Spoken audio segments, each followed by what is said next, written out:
Sir 77 సంవత్సరాల సుదీర్ఘమైనటువంటి పోరాటం, అలుపెరిగిన అవిరామ కృషి గద్దర్ గారు 77వ జయంతి ఉత్సవాలు ఘనంగా జరుపుకుంటున్న సందర్భంలో ఏంటి సార్ మీ అభిప్రాయం ఏంటి? గాదయ్య గారు మీ అభిప్రాయం? గుమ్మడి విఠల్ జయంతి 77 సంవత్సరాలు, గద్దార్ది 77 సంవత్సరాలు కాదు, జయంతి 77. అదే గద్దార్ జయంతి కాదు ఇది. గుమ్మడి విఠల్ పుట్టి 77 సంవత్సరాలు అయింది. గద్దార్ పుట్టి మాత్రమో 45 సంవత్సరాలు మాత్రమే అయింది. అయితే గద్దర్ అన్న జీవితం కులానికో మతానికో లేకపోతే ఒక ప్రాంతానికో ముడిపెట్టి మాట్లాడేటువంటి విషయం కాదు. ఆయన పేరులోనే ఉంది. గద్దర్ అంటే ఒక విప్లవం, గద్దర్ అంటే ఒక తిరుగుబాటు, గద్దర్ అంటే ఒక ఉద్యమం. అటువంటి వ్యక్తిని మీద ఇవాళ మనం మాట్లాడుకోవడం అంటే అది చాలా తక్కువ అవుతుంది.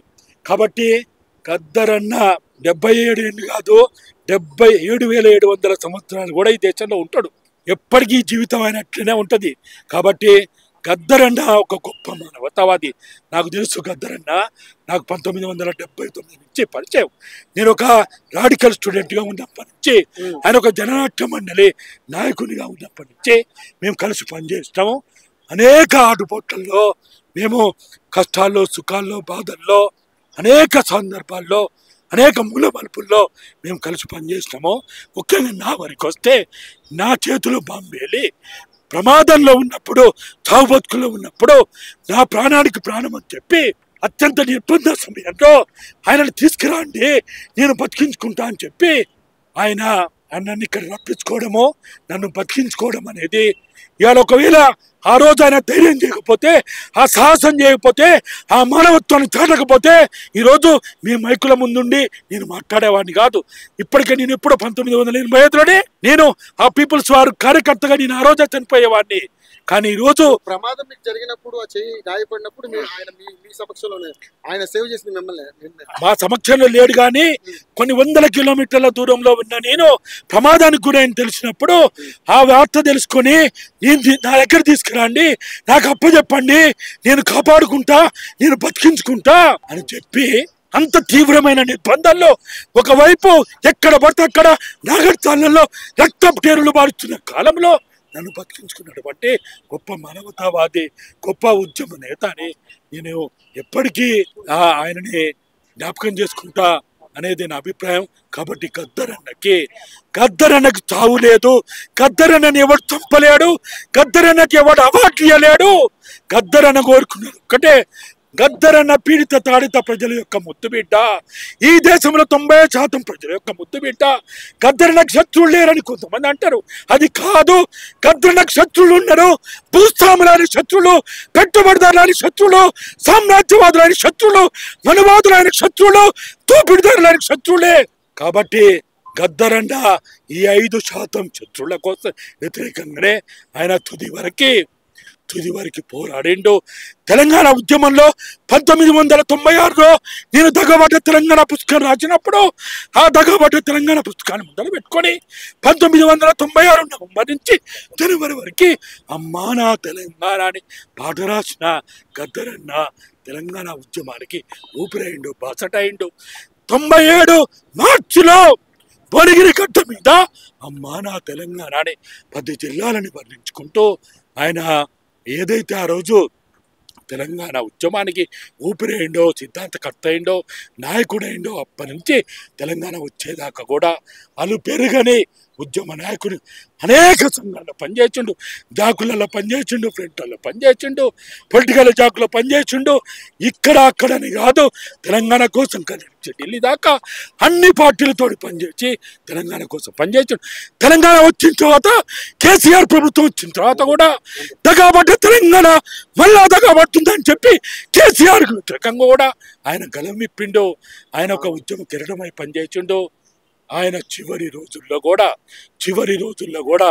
ఈ తెలంగాణని ఎట్లా బతికించుకోవాలి, ఈ దగాబడ్డ తెలంగాణని, ఈ 4 కోట్ల ప్రజలని ఎట్లా బతికించుకోవాలి, ఎట్లా విముక్తి చేయాలని మేము ఎన్నో రోజులు, ఎన్నో గంటల కొద్దీ నేనున్న ఎమ్మెల్యే కోట ఆదర్శ్ నగర్కి వచ్చి ఆయన ఆలోచించిండు, చర్చించిండు. ఆయన ఆశయాలు మిగిలి ఉన్నాయి. అంతటి మహాత్ముడు అందరూ మహిమాన్వితుడైనటువంటి గద్దర్ గురించి ఈ రోజు చాలా మంది కొంతమంది చాలా చులకనగా మాట్లాడటం ఏ విధంగా అనిపిస్తుంది? చాలా మంది కాదు, కొద్ది శాతమే. అంటే కళాకారులు కూడా ఆయన పాట గాడి తప్పింది, ఆయన విధానమే వేరు మారిపోయింది, ఎందుకంటే పొలిటికల్ పార్టీతో కుమ్మకయ్యారనే ఉద్దేశంతో చాలా మంది అప్పుడు మాట్లాడారు. సో మరి దాని ఏ సమాధానం? నేను అనుకోవడము ఆయన ఏ వేసంగట్ల ఓ ఇప్పుడు అక్కడ టై కట్టి షూట్ వేసి బూట్ వేసి ఉన్నాడు, అదొక వేషం. మళ్ళీ పక్కనే కోచూడగా ఉంటది, కాళ్ళ గజ్జలు ఉంటాయి, అదొక వేషం. ఆయన అనేక రకాలైనటువంటి, అందుకనే మార్క్స్ మానేయుడు చెప్తాడు, విప్లవాన్ని పీడిత తాడిత ప్రజల్ని విముక్తి చేయాలంటే నువ్వు ఎక్కడ ఏ అవసరమైతే అక్కడ ఆ రూపంలో నువ్వు ప్రతిబింబించని చెప్తాడు. ఆయన నమ్మింది మార్క్సిజాన్ని. బండి సంజయ్ గారు చేసిన వ్యాఖ్యలు ఏమైనా చూస్తారు? బండి సంజయ్ చాలా చిన్నోడు, ఆయన గురించి మాట్లాడుకుంటాం. కానీ ఆయన పెద్ద పెద్ద మాటలు మాట్లాడారు, మీరు చిన్నోడు అంటారు. అప్పుడు నేనే ఉన్న దగ్గర, ఆయన 98లో కాదు 90 జరిగింది. మార్చి 8-9 తేదీల్లో మొట్టమొదటిసారి తెలంగాణ ఉద్యమానికి మేము అక్కడ కార్యక్రమాలు చేపట్టాం. నా నాయకత్వంలో జరిగింది అది. దాని తర్వాత నెల రోజులు తిరగక ముందే మార్చి 8-9 జరిగితే ఏప్రిల్ 6వ తేదీ నాడు 6 తూటాలతో ఆయన్ని చంపాలని ప్రయత్నం చేసిండు.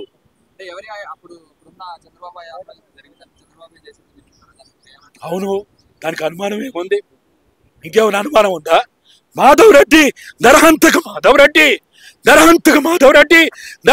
నాగర్జునలో రక్త పేరులు భరించిన నరహంతక చంద్రబాబు ఏదో మళ్ళా బతికొచ్చి ఇప్పుడు మళ్ళా అలిపిరిలో ఏదో బతికొచ్చిండు కానీ లేకపోతే ఇవాళ ఇట్లా ఉండేటోడా?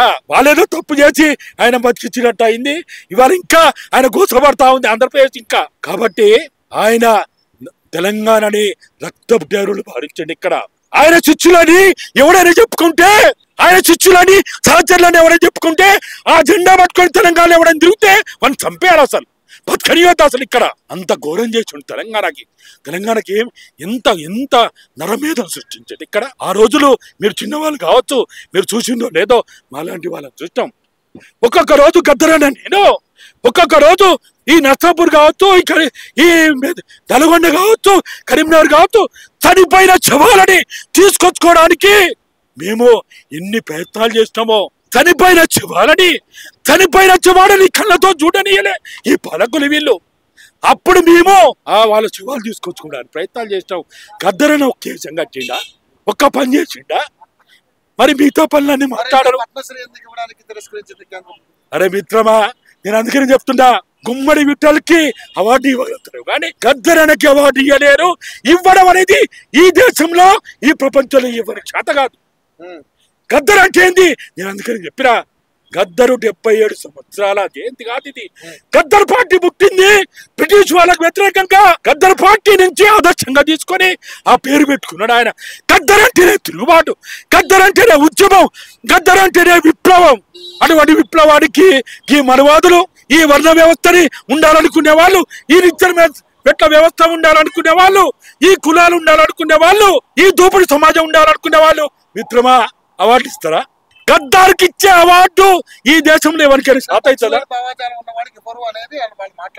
సొంత కార్యకర్తలను చంపారు.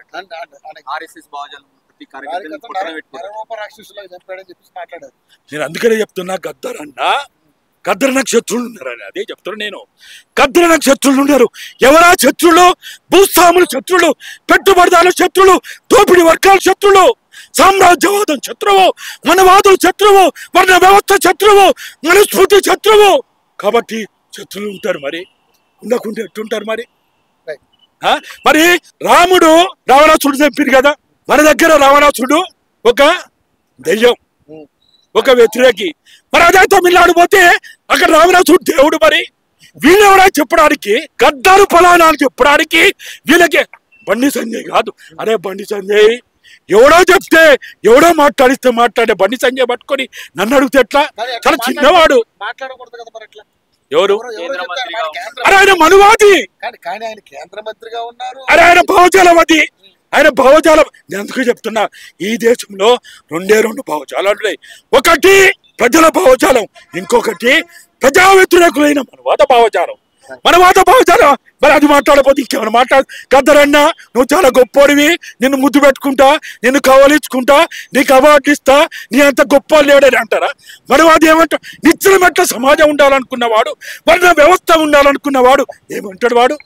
ఇక్కడ నక్సలైట్ల మధ్యలో మధ్యవర్తిత్వం చేసిన సో ఆ టైంలో ఇబ్బందికరంగా మారిండు గద్దర్ వాళ్ళు చాలా మంది చనిపోయారు నక్సలైట్ అని ఒక వాదన వస్తుంది. మీరేమంటారు? ఇప్పుడు నేను అందుకని చెప్తున్నా, గద్దారు ఈ దేశ విప్లవంలో మొదటివాడు కాదు, చివరివాడు కాదు. ఈ దేశ విప్లవంలో ఈ పీడిత తాడిత ప్రజల విముక్తిలో గద్దరన్న అంటే గుమ్మడి విఠల్ మొదటివాడు కాదు, చివరివాడు కాదు. కాదన్నయ్య మొదటివాడు కాదు, చివరివాడు కాదు. Thank you so much.